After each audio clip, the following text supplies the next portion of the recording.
둥둥 수요 특강 달을 가리키다. 매주 수요일 코너입니다. 달을 가리키다. 성현들은 달을 가리키고 있지만 우리는 그 손가락만 보고 있지 않은지 돌아보는 시간인데요. 종교의 언어나 문자가 아니라 그것이 가리키고 있는 종교의 참된 가치에 대해 생각해보는 시간입니다. 이제 원불교의 가장 큰 경절인 대각개규절이 얼마 남지 않았습니다. 4월 28일인데요. 오늘은 대각개규절을 10여일 앞두고 있는 만큼 대종사님의 대각의 의미와 원불교 개교 정신을 되새겨보는 시간 준비했습니다. 원광대 정혁원에 계신 원익선 교무님을 전북 원음방송과 이원 연결로 만나보겠습니다. 교무님 안녕하세요. 네, 반갑습니다. 네, 반갑습니다. 자, 이제 원불교 최대 경축일인 대각개규절이 얼마 남지 않았습니다. 교무님은 어떤 마음으로 대각개규절을 맞이하고 계신지요? 예, 저는 종법사님의 작년 11월 취임 법문인 나를 새롭게, 교단을 새롭게, 또 세상을 새롭게라는 마음을 변하지 않고 간직하고 있습니다. 예. 사실 모든 것은 늘 새롭습니다. 어제의 나와 너, 오늘의 나와 너는 완전히 새로운 사람입니다. 어제의 태양과 오늘의 태양이 같은 것 같지만 완전히 다른 것과 같습니다. 아침의 공기가 늘 새롭게 느껴지듯이 일상화된 우리 자신을 늘 새롭게 가꾸어가는 것이 불법의 생활화입니다. 예. 그래서 저는 늘 고통 속에서도 기쁨을, 절망 속에서도 희망을, 무지 속에서도 지혜를 찾고자 노력하고 있습니다. 예, 새롭다는 것은 이처럼 기쁨과 희망과 지혜를 우리 삶 속에서 구축해가는 것입니다. 네. 예, 교단의 시작을 불법연구회의 창립인 1924년으로 보지 않고 또 대종사님의 깨달음으로 잡는 것은 바로 이 새롭게라는 대종사님의 대각의 정신을 이 시대에 우리에게 바르게 해석해 주신 것이라고 봅니다. 네. 우리 자신과 교단과 이 사회와 세계를 새롭게 하는 것이 바로 우리 자신과 교단의 존재 이유입니다. 그 뜻을 더욱 깊이 새기는 대각개규절이 되기를 늘 기원하고 있습니다. 네. 오늘은 교무님과 함께 이 대각개규절의 의미와 원불교의 개교 정신에 대해서 말씀을 나눠보려고 합니다. 어떤 종교든 가장 큰 경절에는 그 종교의 핵심 가치가 담겨 있다고 볼 수 있을 텐데요. 예. 원불교의 대각개규절은 어떤 의미가 있는 날인지 설명 부탁드립니다. 예, 무엇보다도 무명으로 혼란스러운 이 세계의 방향을 제시해 주셨다는 점입니다. 대종사님은 깨달음을 혼자 즐기시지 않고 이 세계에 그대로 내어놓고 세상을 진리적인 세계와 일치시키기 위해 노력하시다가 열반하셨습니다. 네. 예, 사실 인류의 위대한 성현들 모두가 이러한 길을 걸으셨습니다. 부처님과 예수님을 필두로 공자나 맹자 등 많은 성현들이 걸으신 길을 함께 걸으신 것입니다. 네. 그리고 이 인류의 진보에 크게 기여한 위대한 분들 모두가 그렇게 살다 가셨습니다. 그래서 문명이 그나마 여기까지 발전하게 된 것입니다. 그 핵심은 성불재중 재생의세입니다. 우리가 부처가 되고 우리 이웃도 부처가 되어 성현들의 그 깨달음과 일치가 되고 그 일치가 된 마음으로 이 세상을 은혜와 사랑과 자비의 지구 공동체를 만들어가자는 것입니다. 부처님이 그러셨듯이 대종사님 결국 그 일을 위해 평생을 길 위에서 살다가 길 위에서 살다 가셨다고 생각을 합니다. 네. 자, 올해로 원불교가 세상에 나온 지 104년이 되었습니다. 예. 대종사님은 어떤 뜻으로 원불교의 문을 열었을까? 당시의 시대 상황을 좀 살펴보고 싶은데요. 1916년이 대각을 하신 해죠. 예. 당시에 우리나라 시국은 좀 어땠을까요? 예, 1916년만을 얘기하는 것도 뜻이 있습니다만 대종사님이 사시다간 삶의 전체와 관련 있는 시대를 보는 것이 중요하지 않을까 생각합니다. 네. 대종사님이 나신 때는 동학운동의 여파가 깊어질 때였고 세계가 혼돈으로 빠져들 무렵입니다. 한반도는 조선 말의 학정으로 민중들이 도탄에 빠진 때였고 세계도 약육강식의 식민지 시대가 판을 치던 때였습니다. 성현들이 진리의 명령으로 나오지 않을 수 없는 시대는 바로 이러한 때를 말합니다. 특히 한국은 1916년 일본의 식민지가 되어 백성들의 고통이 극에 달하던 때입니다. 정신적, 육체적으로 피폐해진 상태였죠. 대종사님께서 대각을 하신 해에 황해도 구월산에서는 대종교의 창시자 나철 선생님이 순교합니다. 예. 그분의 정신은 만주의 무장투쟁을 비롯해서 국내의 수많은 독립운동의 정신적 지주가 됩니다. 김구 선생님을 비롯해 그분의 영향을 받지 않은 독립운동가가 없을 정도입니다. 네. 그리고 마침내 사무여한의 법인 성사가 3.1 독립운동이 일어난 1919년에 일어났습니다. 이 힘으로 상해 임시정부가 수립되었습니다. 올해 다 아시다시피 3.1 만세운동과 5천년 역사 이래 민주적인 정부 수립 100주년이 되었습니다.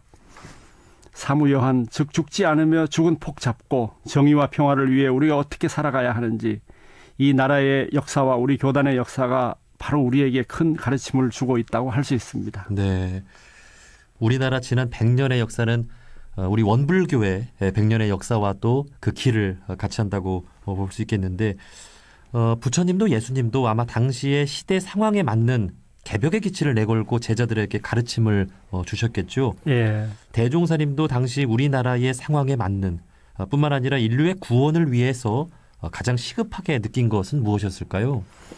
예, 대종사님이 태어나서 열반에 이르시는 시기는 전쟁으로 인간에 대한 대량 살상이 극에 달하던 시대였습니다. 우리는 그저 교과서에서만 피상적으로 느껴서 그 참상을 잘 알 수가 없는데요. 그러나 전쟁은 모든 문명을 부정하는 것이며 인간이 인간이기를 포기하는 것입니다. 정의의 전쟁이나 정당한 전쟁은 없으며 미사 여구일 뿐입니다. 수천만 수억 명이 폭탄 몇 개로 죽을 수 있는 그런 판도라의 상자가 열린 시대가 되었고, 실제 그런 상황이 전개된 시기, 바로 그 시기가 대종사님께서 살아계셨던 시대입니다. 네. 그러니 자비 가득한 성자의 심정이 어떠했겠습니까? 저는 지금 시급한 것은 무엇보다도 전쟁을 막는 일이라고 생각합니다. 예. 이미 최근 몇 년 동안 한반도에서 우리가 경험한 롤러코스터를 타는 듯한 고통을 돌이켜봐도 잘 알 수 있지 않습니까? 전쟁이 일어나면 우리가 말하는 신성한 인권이나 노동, 자유스러운 교육이나 여가, 삶의 평온과 행복은 물거품이 됩니다. 전쟁은 야만 그대로입니다. 그러니 지금부터라도 전쟁 하나만이라도 없애는 일에 앞장서야 합니다. 이를 위해서 원불교를 중심으로 모든 종교들이 뭉쳐서 군대를 줄이면서도 핵무기로부터 총탄과 같은 전쟁 무기의 생산, 유통, 거래, 보유 등을 금지하는 세계적인 선언과 실천을 해야 한다고 생각합니다. 네, 원불교의 개교표가 물질이 개벽되니 정신을 개벽하자인데, 그렇죠. 물질 개벽과 과학 시대에 오히려 전쟁이 일어나는 그런 안타까운 상황에 원불교가 나와서 전쟁을 막는 데 힘써야 한다, 이런 그렇죠. 중요한 말씀을 해주신 것 같습니다. 사실 당시에도 많은 종교들이 있었겠죠.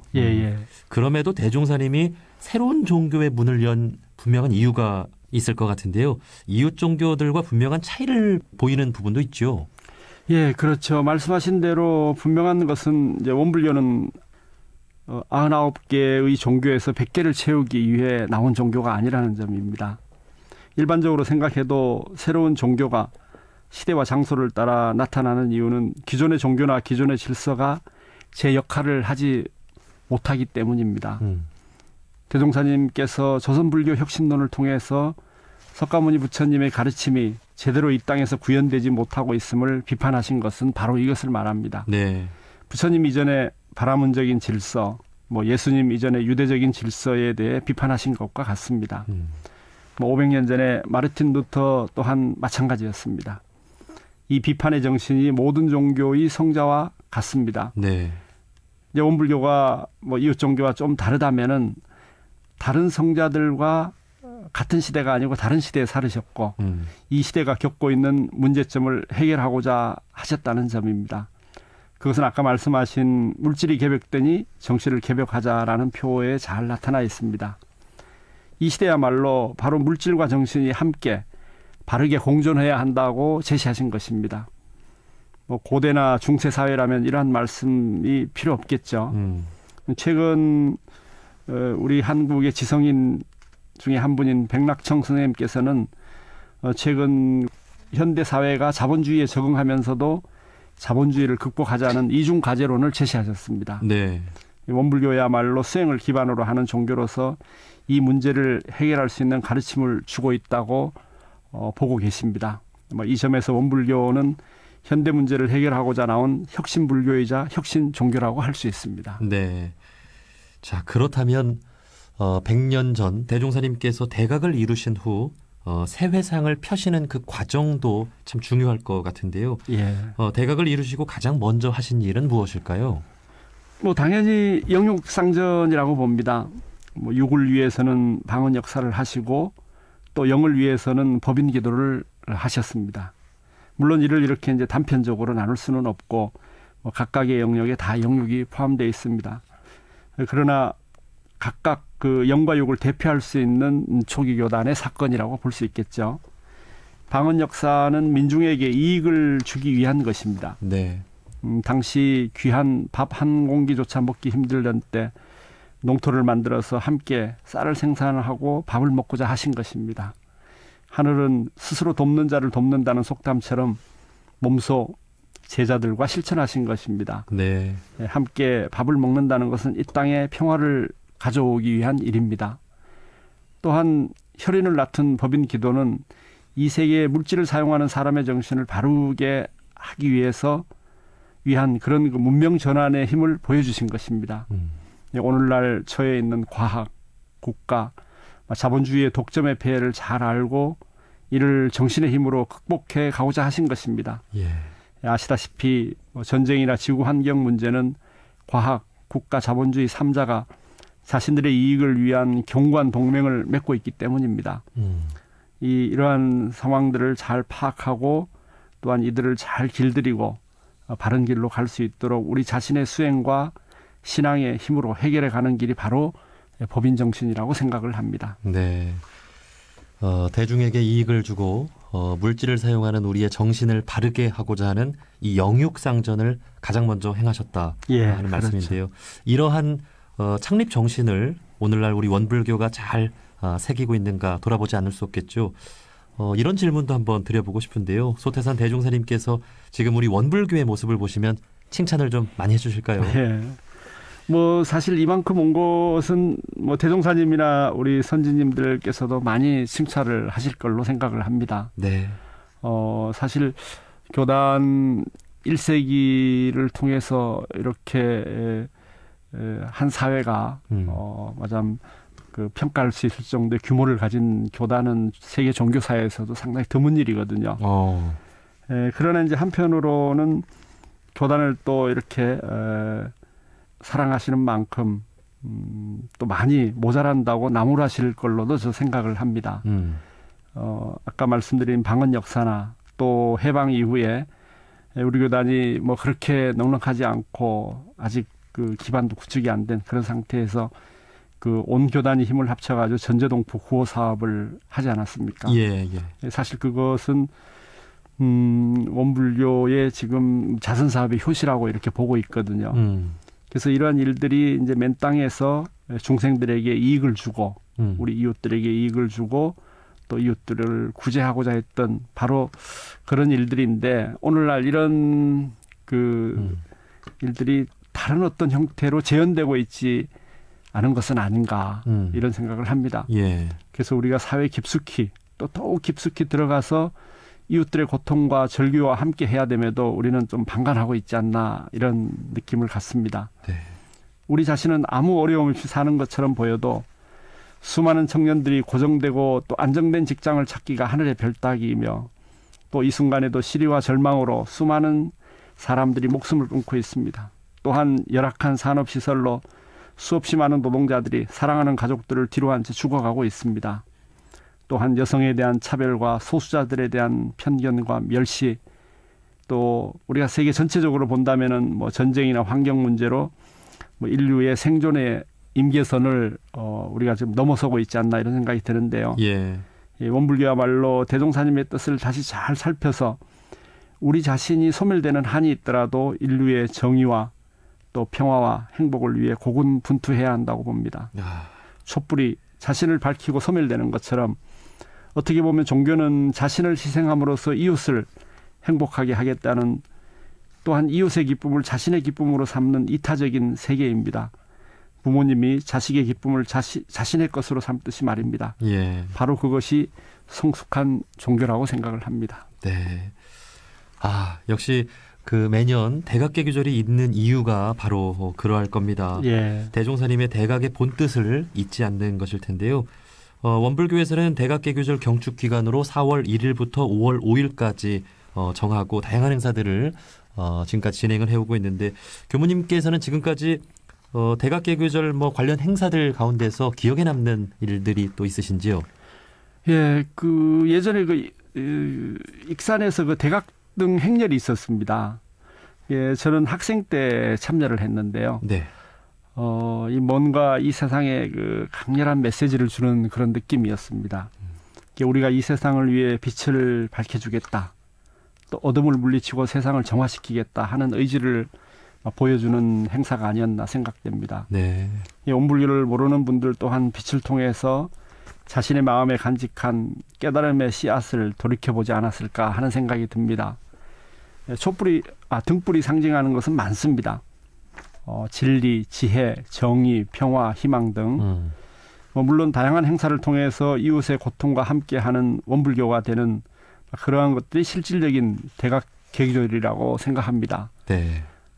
그래서 국내에만 머물지 말고 세계의 가장 고통받는 지역에서 그곳의 아픔을 품 안에 껴안음으로 인해 가지고 우리 이웃들에게 새로운 희망을 주는 것, 그것이 바로 대각등의 바른 의미라고 봅니다. 그러할 때 우리가 대각등 행렬에 대해 많은 시민들이 박수를 쳐주고 동참할 것이라고 확신합니다. 네.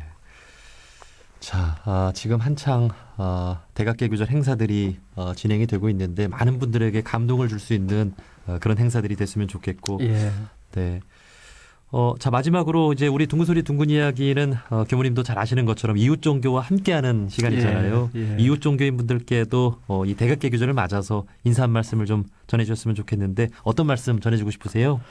예, 원불교를 비롯한 모든 이웃 종교는 저는 그 같은 길을 다르게 가고 있다고 생각합니다. 네. 예, 목표는 이 땅과 이 세계의 평화와 행복입니다. 각자의 종교 또 교조의 가르침을 충실하게 실천하는 것 또한 원불교의 대각의 빛이 온 세상에 널리 퍼져가는 길이라고 봅니다. 이 대각의 뜻이 모든 종교의 가르침과 함께 하고 있으므로 반드시 다른 길의 끝에서 함께 만날 것으로 생각합니다. 네.